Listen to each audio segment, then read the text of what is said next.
تو اپنی نافرمانی والے امور میں عام طور پر عام انسان جب ان چیزوں سے ماورا ہو جائیں، ان چیزوں پر غور نہ کریں کہ یہ خدا کی فرما برداری ہے یا نافرمانی ہے فلاں کام، جب وہ امر کہ جسے انجام دینے جا رہا ہے وہ نافرمانی خدا ہو اور اس سے انسان فکر نہ کر رہا ہو، سوچ رہا نہیں ہو کہ یہ نافرمانی ہے یا نہیں ہے، لیکن اس گناہ کے اندر کوئی نہ کوئی ظاہری طور پر چارمنگ نظر آتی ہے، ظاہری طور پر عرض کر رہا ہوں، تو انسان تمام تر من کے ساتھ، تمام تر جی کے ساتھ، تمام تر اپنی خواہش کے ساتھ اس نافرمانی خدا والے امر کی طرف آگے بڑھتا ہے، اور اس کو اس کی برائی محسوس نہیں ہوتی، اس گناہ کی، اس نافرمانی خدا کی برائی محسوس نہیں ہوتی، اور اس نافرمانی کی برائی محسوس نہ ہونے کے ساتھ ساتھ اس میں چارمنگ اور اس میں لچک اور اس میں اس کی طرف بڑھنے کی امنگ بڑھتی جاتی ہے، یہاں تک کہ انسان اس گناہ کو انجام دے لیتا ہے۔ جب انجام دے دیتا ہے تب اس انسان کا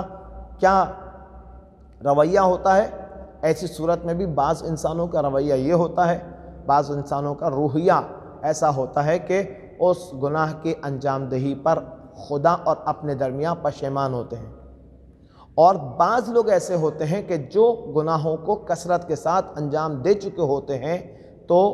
ان کی کثرت گناہ کی وجہ سے ان کے ذہن اور ان کے دل کی گہرائی سے گناہ کی پستی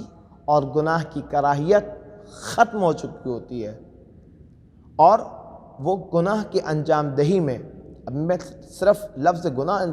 انجام دے رہا ہوں، میں لفظ گناہ صرف عرض کر رہا ہوں، اس گناہ کے اندر کیا کیا کچھ آ جاتا ہے، معصیت کیا کیا کچھ آ جاتی ہے، فسق، کھلا گناہ کیا کیا کچھ آ جاتا ہے، بہت ساری ڈیٹیل ہے، عرض کروں گا ابھی خدمت میں آپ کی، کہ ان گناہوں کو جب انسان انجام دیتا ہے تو انسان کا رویہ، انسان کا روحیہ، انسان کا طرز زندگی اتنا زیادہ منفی پہلو پر گامزن ہو چکا ہوتا ہے کہ برائی اس کو برائی نہیں لگ رہی ہوتی، کراہیت والا کام اس کو کراہیت نہیں آ رہی ہوتی انجام دینے سے۔ خدا سے دعا کرتے ہیں 11ویں دن میں ماہ مبارک کے کہ اے خدایا میرے نزدیک ان امور کو کہ جو تیری معصیت ہے اور فسق و فجور ہے، معصیت اللہ ہے یا فسق ہے، اس عمل کے انجام دینے سے میرے نزدیک کراہیت کو ایجاد کر دے، تاکہ میں اس کراہیت کی وجہ سے اس گناہ سے بچ سکوں۔ بعونک یا غیاث المستغیثین، اے خدایا اس دن میں اس طرح کے اعمال کے میرے نزدیک کراہت ایجاد کر کے مجھ پر احسان کر کے، بعونک تو اپنی مدد سے، یا غیاث المستغیثین استغاثہ کرنے والوں کی مستغیث مددگار،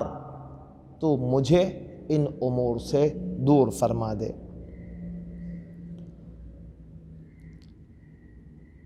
اور جس طرح خدا نے تمہارے ساتھ احسان کیا ہے تو بھی اوروں کے ساتھ احسان کر، یہ خدا قرآن میں ارشاد فرما رہا ہے۔ اب بات وہ پہلے والے جملے کی، دعا کے اندر جو پہلا والا جملہ ہم نے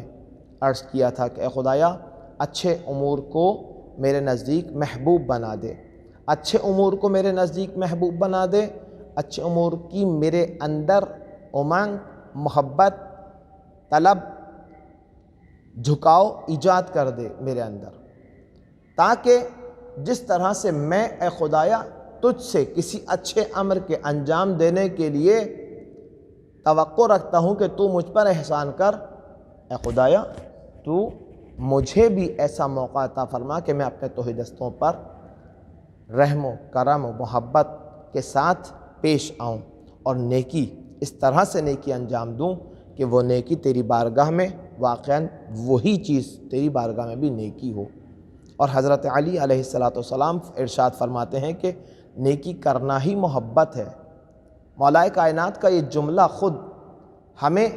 ہر طرح کی نیکی کی طرف اٹریکٹ کرنے کے لیے کافی ہے ایک جملہ، نیکی کرنا محبت ہے۔ اور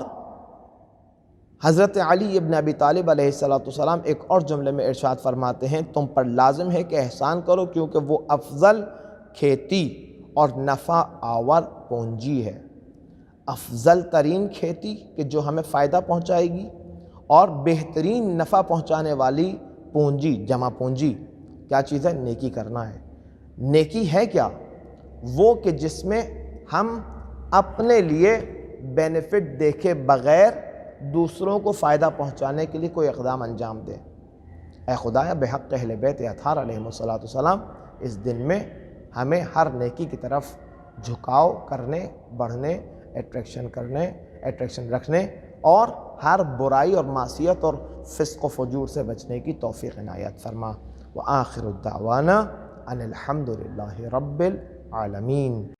جل یا امام،